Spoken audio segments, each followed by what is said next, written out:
Hello, hello, hello. Welcome, welcome, welcome. Good morning, good afternoon, good evening, wherever you may be. Welcome back to my channel, My Loverlies. If you've never been here before, thank you so much for clicking on my video. I am so happy you found me. I do so hope that you will like and subscribe before you leave. Become part of the Mama family. Mama's got your back, at least where makeup's concerned, and definitely when that makeup is cheap. Today is True Love Tuesday, and we are talking about a queen. We are talking about Angela Bassett and her husband, Courtney B. Vance. Before we get started, a very special, very warm welcome to any of those that are new to my channel. I am so incredibly happy that you are here. If you enjoy the content, I do so hope that you will mash that thumbs up button. I hope that you will subscribe if you have not already. And I hope that you will ring my bell, turn on your notifications, so that way, next time I upload a video, you can come right back here and we can hang out together again. Also, my eye makeup is already done. Y'all already know the drill. I, of course, made sure to film a TikTok on today's eye look just in case you're interested. I will make sure to have the tags for that, as well as all of my other socials, Facebook, Instagram, all that good stuff, listed in the description box below, along with a full product list of everything that I use in today's video. Guys, if you are not following me on all my other socials, you definitely should go do that. I post fun content every single day, and if you're following me everywhere, you don't have to worry about missing a single moment of it. All right, with all of that out of the way, let's dive into the love story. Angela Bassett truly is a queen. There is something about her that just exudes this sense of poise and glamour and grace and power, and I'm just genuinely infatuated with her. I think she's incredible.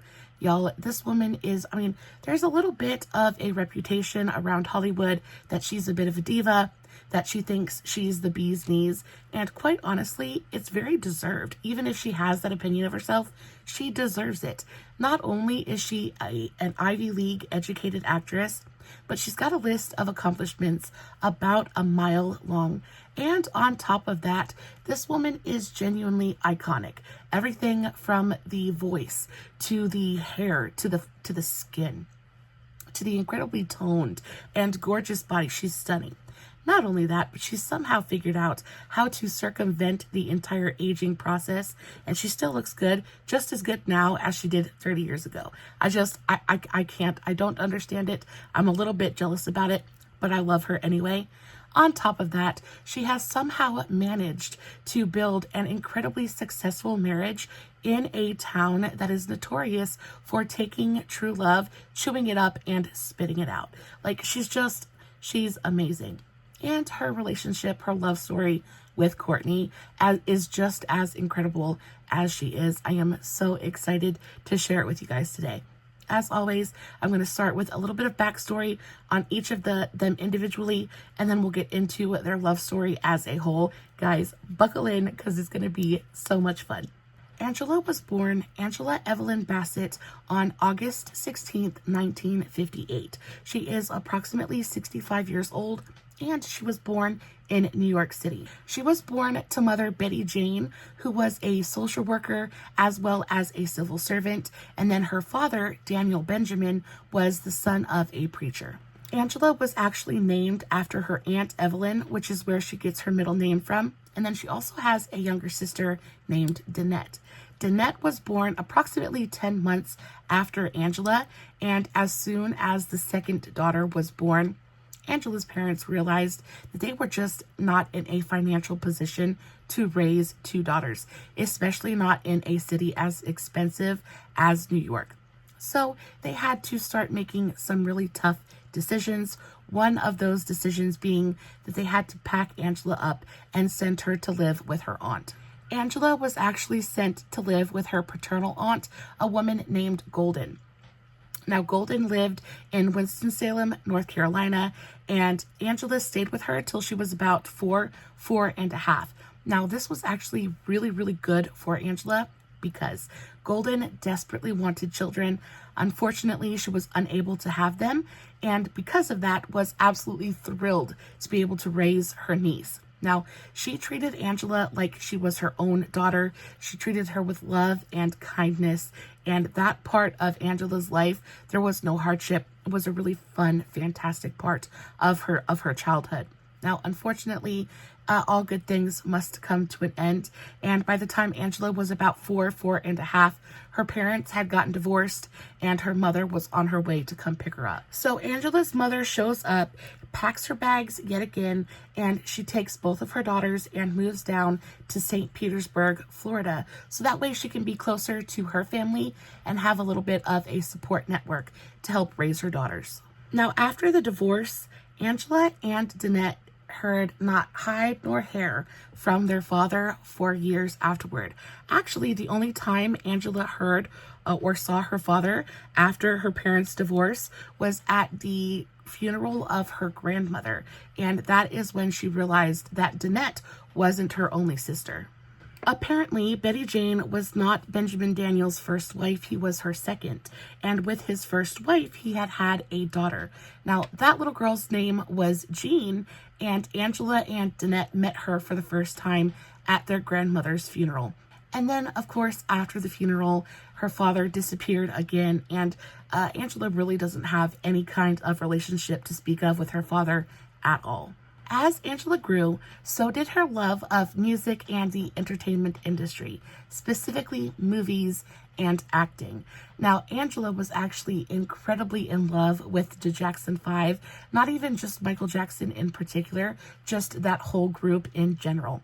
And she actually said that she knew growing up that she was going to end up marrying one of the members. It didn't matter who it was, just as long as he had a super cute, very round afro and he was good to her. She didn't care which one picked her, as long as it was one of them. And though Angela never had a spare moment when it came time to apply for colleges, her transcripts were excellent. And that, of course, was the end goal for Betty Jane. Angela and her sister Danette would often put on shows for family. They would sing and recite poems. They would write short stories, things like that. And this is what really kicked off Angela's love of performing and just kind of like being in front of a crowd. Now, Angela's mother, ever the practical woman, of course, encouraged her daughters to be creative and express themselves, but she certainly was not going to let that be their main focus. And especially around 8th and 9th grades, when, school was starting to become much more important, this is when Betty Jane really started just kind of like getting real insistent that they pay as much attention to their studies as they possibly could. She decided that both of her daughters were going to attend college come heck or high water, and set about making that happen. And because of that, Angela excelled at school. She was a cheerleader. She was a member of the Upward Bound College Prep program, while also participating in the student government, debate team, drama club, and choir. Needless to say, she really didn't have much downtime. Betty Jane decided to keep her daughters busy, and that way keep them out of trouble as well, and it certainly worked. Now, the one and only time that Angela ever brought home a grade lower than a B, because of course Angela stayed on that AB honor roll, it was a C, and it was in physical education. And of course, Angela's stressing about it. She knows that her mother is not going to like this grade, but she goes up to her mother and she says, "Mom, this is the average grade. Just about everybody gets the same grade in this class. It's really not that big of a deal, and it's just PE." Now, of course, Betty Jane was not having it, and the exact quote that she says to her daughter is, "I don't have average children." And that one sentence right there sparked something inside of Angela. It sparked a sense of pride. It sparked a sense of, you know what? You're right. I'm not average. I can be better. I am better, and I can prove it to you. And from that point on, of course, Angela never brought home anything lower than an A or B ever again. Now, that spark is also what led Angela to become the first ever African American at her school to be admitted to the National Honors Society, which is incredible. Like, that's extraordinary, right? After high school, Angela went on to attend Yale University, graduated with a bachelor's in African American Studies in 1980. She then studied acting at the Yale School of Drama, and there she earned her Master's of the Fine Arts in 1983. Now, it was also at Yale that she would meet the love of her life, even though she didn't know it at the time, Mr. Courtney B. Vance. After graduating from Yale, Angela worked as a receptionist for a beauty salon and as a photo researcher to support herself while she looked for work as an actress. She was in a few theatrical productions starting in 1984, but decided to move across the country in 1988 to Los Angeles at 30 years old. 3 years after moving to Los Angeles, she was cast in the movie Boys in the Hood. She was cast as the mother in that movie, and just very shortly thereafter is when she landed the role of Tina Turner in What's Love Got to Do with It. Now, that was her bust-out role, and y'all, she's been making hits ever since. A Hollywood icon was born. All in all, she's got about 122 acting credits to her name. Some of my favorite movies of hers include How Stella Got Her Groove Back. That movie, she co-stars with Taye Diggs, who is chef's kiss perfection. That man, love him so much. Also, another one of my favorite female actresses of all time, Miss Whoopi Goldberg, is in that movie with her. I love that movie. I truly believe that any woman in her 30s, or any woman just in general, needs to watch that movie. It is a must-see. Love it so much. She's also been in Vampire in Brooklyn. She's also been in multiple seasons of one of my favorite TV shows of all time, American Horror Story.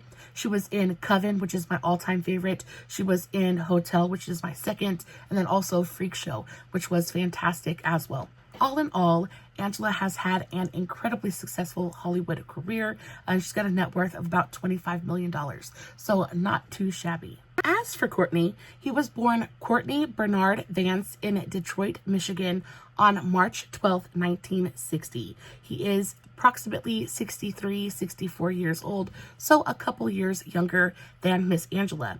He was born to mother Leslie Anita Daniels, who was a librarian, and his father, Conroy Vance, was a grocery store manager and benefits administrator. He attended Harvard University, where he graduated with a Bachelor's of Arts degree and later went on to attend the Yale School of Drama, where he met Angela.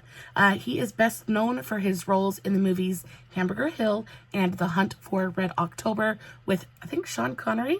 I'm not sure. As well as the television series Law and Order: Criminal Intent, in which he played Assistant District Attorney Ron Carver.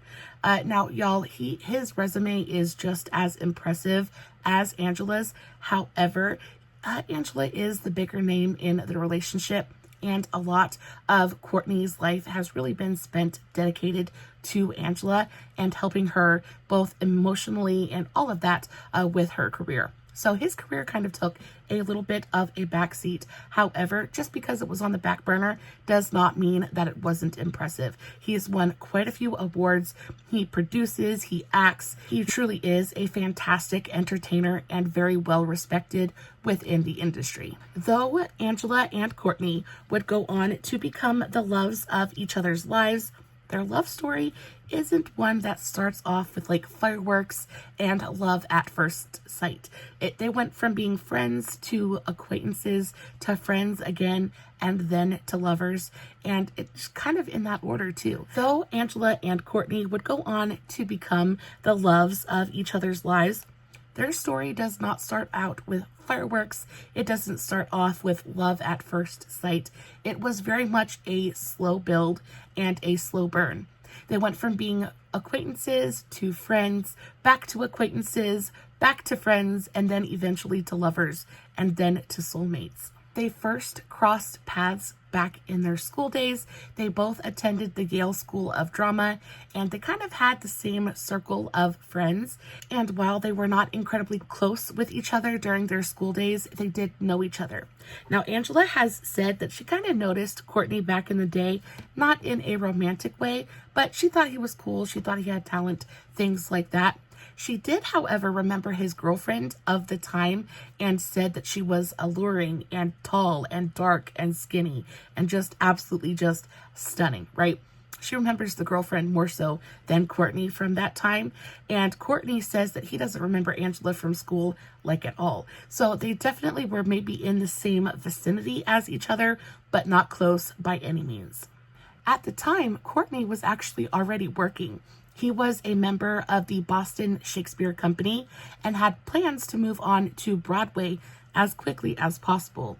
While Angela was just getting started, she hadn't really participated in anything like produced yet. She was just kind of starting out. She was a baby in the industry and definitely had a focus more on film and television rather than plays and Broadway. Angela ended up graduating from Yale in 1983, while Courtney still had a ways to go and graduated a few years later in 86. Now, their relationship stayed strictly platonic until almost a decade later, when they just so happened to meet by chance.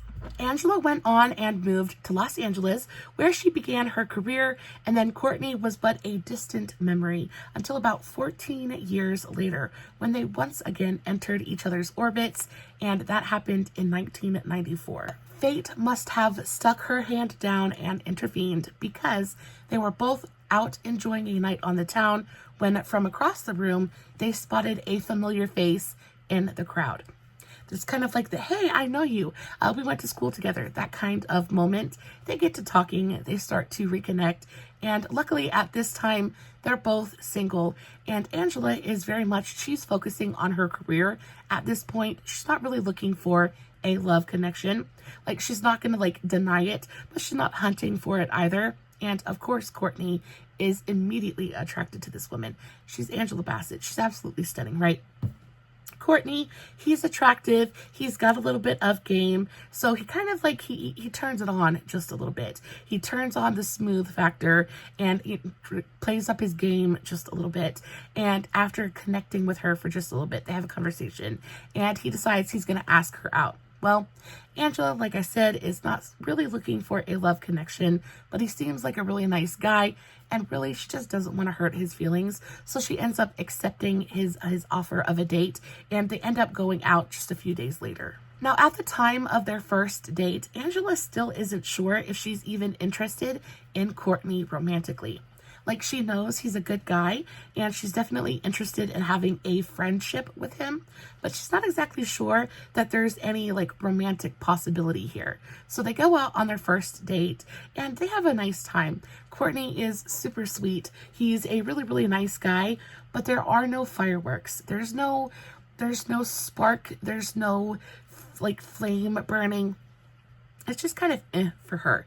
And because of that, she was very boring. He was just very boring to her. He seemed very, very nice, but nothing spectacular. And after that first date, she just kind of wrote him off just a little bit. Like I said, he was a super nice guy and they had a nice time. But overall, Courtney really didn't leave much of an impression on Angela.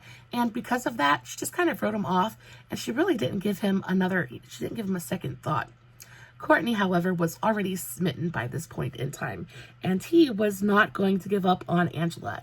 So he ends up calling her a few days later and is like, listen, I would love to take you out again.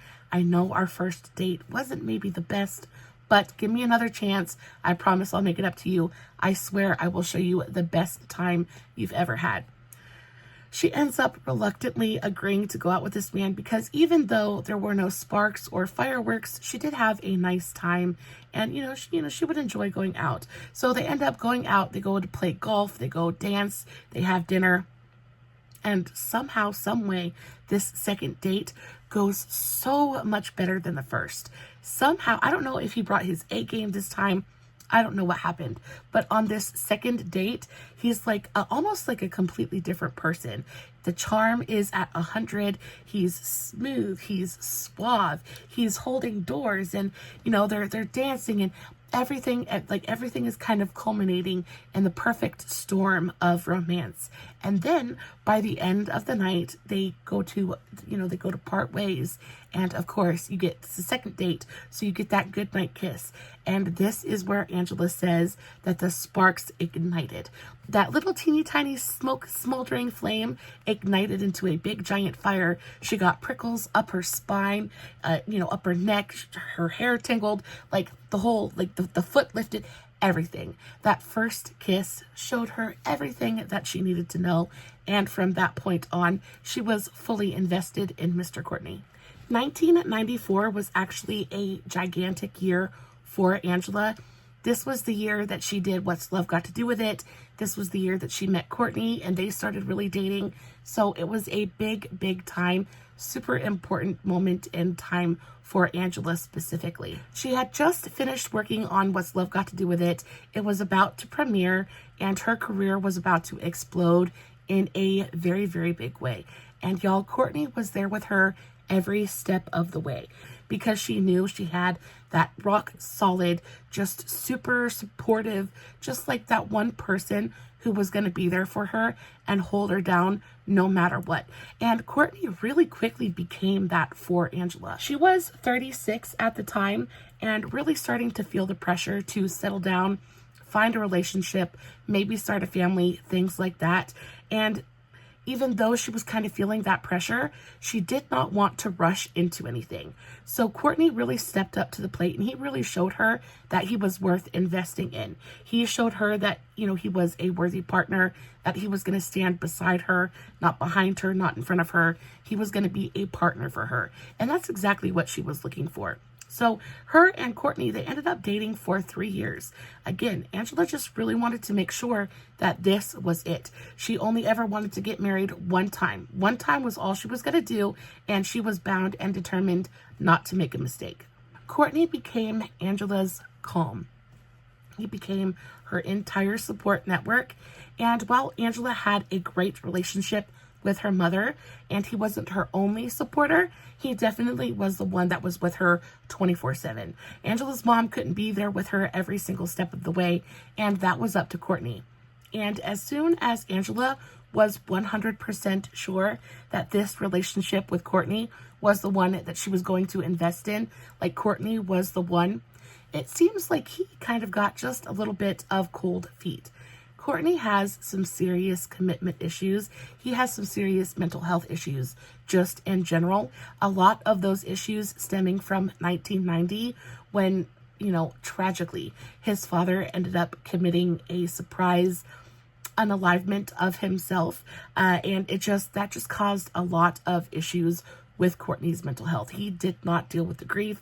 He just kind of like buried it and didn't deal with it.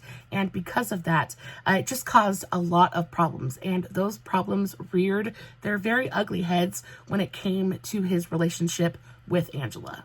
After 3 years together, Courtney finally decided that it was time to make things official. So Courtney ended up proposing to Angela at the premiere of his film, The Preacher's Wife, in 1996. Now, after walking the red carpet, he's feeling himself. He's feeling very proud of this intense accomplishment. Angela, of course, is right there by his side. She's being incredibly supportive, and he's so overwhelmed with emotion that he literally dropped, and he's feeling so overwhelmed with emotion that he literally drops to one knee right there on the red carpet at the premiere, and he asks Angela to become his wife. Now, of course, she's already 100% sure that this is her person, so she says yes immediately, and they begin planning their wedding. Now, unfortunately, I was not able to find out barely any information about their ceremony. I know that it was very small and that it was very private. There are hardly any pictures of it, anything like that. So when it comes to their relationship and their personal life, they very much keep it just that. It is personal. They do not share inside information with the media or with the public. What goes on between Courtney and Angela stays between Courtney and Angela. I do know that in order to prepare for their marriage, they went through some pretty serious exercises. First of which being that they both stayed 100% celibate for over a year before they got married, which to me is insane, but it makes sense. They both wanted to be 100% certain that they were walking into the marriage whole and new. So I guess, I don't know if it's kind of like a born again virgin kind of thing. I'm not exactly sure if it was kind of like a cleansing thing. I'm not exactly certain, but I do know that they were both 100% celibate for a year before they got married. On top of that, they both completed 9 weeks of premarital counseling before they said their I do's. And this is all in preparation. They're trying to make sure that their marriage is as strong as it possibly can be. Again, they are trying to remove any possibility of failure from the equation. Now, all of this wedding planning and all of this like celibacy and marriage counseling, all of this is going down at the exact same time that Angela is shooting How Stella Got Her Groove Back. Could you imagine being 100% completely celibate while filming all of those love scenes with Taye Diggs? That must have been something very, very akin to torture. Kudos to Miss Angela, because she is a much, much stronger woman than I would have been. Now, Courtney and Angela ended up getting married on October 12th, 1997. Y'all, they thought they had their I's dotted and their T's crossed. They had done so much prep work in order to build up to this moment. They had done all the counseling. They had done everything that they thought was going to give their marriage the best start possible. That is what they did. And y'all, it's still just like problems. There were problems ahead. And I feel so bad for Courtney in particular, because he has a little bit of a mental breakdown. Here they are, ready to start the rest of their lives together. They've just gotten married. They are ready to ride off into the sunset together. And unfortunately, Courtney ends up having a lot more difficulty transitioning to married life than he expected. And very shortly after their marriage, Courtney ends up having an intense mental breakdown.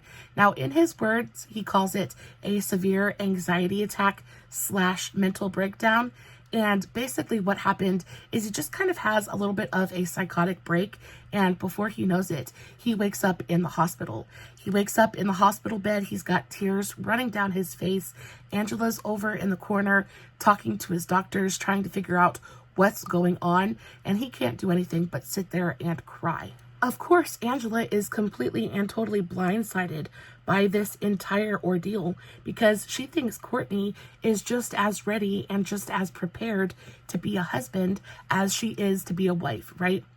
But again, it all stems back to 1990 with his father's passing and him just not dealing with that grief, on top of the fact that he has some serious commitment issues.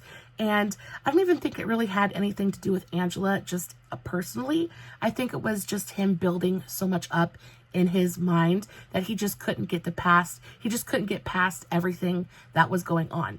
And it all compiled, and it just ended up being way too much for his mind to take, so it broke for a little bit. Now, he ended up working with doctors. He worked with Angela. Angela stood by his side every step of the way. She continued to be supportive. And on top of her working and filming and all of this stuff, she is also by his bedside, trying to help with his mental health as much as she possibly can and take as much of the load off of him as she can. Now, bit by bit, Courtney ends up getting better. He ends up getting everything under control, and he realizes that the root of all of the problems is just the fact that he was fighting getting married. For some reason, he had a mental block in his brain about, losing his freedom, getting married, actually settling down and starting a family. There was something in him that just was very, very resistant to that. Even though he himself wanted it, there was a big part of him that was very, very scared about it. Now, he worked with doctors. He was able to get over that. And once him and Angela came back together, their marriage was stronger. Their relationship was better and stronger than it had ever been, because instead of him having one foot out of the door, he was squarely and securely right there, right next to Angela, ready to take on life with her as his wife. Now, with Courtney's mental health under control, it was time to shift focus one more time, and this time it was towards starting a family. Unfortunately, this too would prove to be a challenge for Angela and Courtney. Now, like everything else in Angela's life, nothing came easily, nothing came without a fight, but a family was something both her and Courtney were very willing to fight for, and fight they did. After getting things with Courtney and her marriage figured out and settled down, Courtney and Angela began to try and get pregnant. Now, after a couple of months of trying and nothing really happening, they both decide they're going to go to the doctor, they're going to get checked out, figure out what's going on. Now, at this point, both Courtney and Angela are just a little bit older. I feel like Angela's probably around 40, 41 at this point in time, give or take a couple of years. And when they go and they get checked out by the fertility specialists, they learn that getting pregnant naturally and without any help is not going to be a viable option for them. So if they want to have children, IVF is going to have to be the route that they take. And this is what kicks off a 7-year-long battle with infertility. Angela ends up going through around 7 or 8 rounds of IVF therapy in order to try to get pregnant. She goes through the hormones, she goes through the shots, and all this throughout this entire time, she continues to work. She continues to make movies and make money, things like that. Like, life doesn't stop just because she's trying to get pregnant. And after every single round, and Angela finds out that yet again, it didn't work. Each round, it steals a little piece of both her and Courtney's soul, right? Like, it breaks a little piece of their heart off every single time. They spend so much money, thousands and thousands of dollars on IVF, trying to get pregnant, and just nothing ever happens. And when it gets to the end of that 8th round of IVF, Angela is heartbroken. She is heartbroken. She knows at this point that it's just probably not going to work. She continues to tell herself to stay strong, stay resilient, like just keep praying, keep hoping. Something is going to happen. Something is going to give, and it's all going to work out eventually. But at the end of that last cycle, it got harder. I mean, it was just impossible for her to sit there and continue to tell herself like everything is going to be okay. She's just heartbroken. And so is Courtney at this point. So they kind of like, they just take a break. They take a break from it for a minute, and they decide they're just gonna let their bodies rest. They're gonna let themselves recoup, and they're just gonna put it out of their mind for just a little while. So that's what they do. And they go out and they live life. Actually, this is when their lives change in a very, very big way. I find that oftentimes when you let something go, that's when it comes back to you. So they end up letting the baby issue go, and they go about living their lives. And Courtney and Angela, they go out to a party one night. They're at a dinner party with their friends, and all of a sudden, one of Angela's friends pipes up. She has an announcement to make, and she tells the group that she's 5 months pregnant. Now, of course, this is heartbreaking for both Courtney and Angela because they want a baby so very badly. But also, Angela is very confused because this woman is 5 months pregnant, but she does not look pregnant at all. At 5 months, you'd have some kind of bump going on, right? And her friend looks just as skinny as ever. So Angela is wondering what is going on here. And this is where everything changes. Angela goes up to her friend and she's like, "Girl, what are you doing? How are you 5 months pregnant and still so very, very thin?" And this is where her friend tells her that they're 5 months pregnant via surrogate. And up until this point, Angela and Courtney hadn't really thought about surrogacy. It hadn't been an option that really kind of crossed paths or crossed their mind, really. But after listening to her friend talk about it and the glowing review that she had given it and how excited she was, and her friend had had some fertility issues as well, and this had been the right avenue for them. So Angela and Courtney are sitting here thinking, could this work for us? And y'all, thank the good Lord, thank their lucky stars, it was exactly the information that they needed. So of course, Angela and Courtney immediately go home and start researching and trying to figure out if this could be the answer to their prayers. And thank their lucky stars, it was. It was exactly what they had been looking for. So they ended up having Angela's egg harvested as well as some of, Mr. Courtney's stuff. And they ended up having an embryo implanted in a surrogate. Y'all, after 8 years of heartbreak and fertility struggles and hormones and shots and mood swings and just awfulness, finally, they're pregnant and they're expecting twins. Angela and Courtney welcomed their children, fraternal twins, Bronwyn Golden and Slater Josiah Vance, on January 26, 2006 via surrogate. Y'all, after years of pain and tears and prayers, and with the help of a little bit of science and a very, very good friend, their dreams had finally come true and their family was now complete. A year after welcoming their twins, Angela and Courtney decided that they needed to share their love story with the world, and so they did. They released Friends, a Love Story on February 14th, 2007. A year later, Angela received her star on the Hollywood Walk of Fame, and since then, they've pretty much kept it super, super low-key. Like I said, they keep their private lives very, very private, and there really hasn't been any scandals or drama attached to them as a couple, like at all.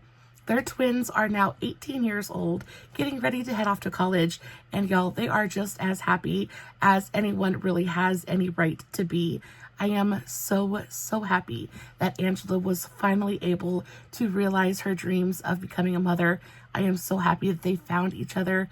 They're still so in love. It's kind of sickening, but in the best way possible. Guys, that is it for today's love story. I hope you enjoyed it just as much as I did. This is today's finished look. What do we think? Do we like it? Do we love it? Let me know in the comments below. As always, no filters, no fancy lighting. It is just me sitting in front of my camera telling you guys an epic love story, hoping you guys are enjoying what I'm doing. If you did enjoy today's video, don't forget to give it a big old thumbs up before you leave. And until next time, stay safe, take care of yourselves, and remember, you're important. Bye.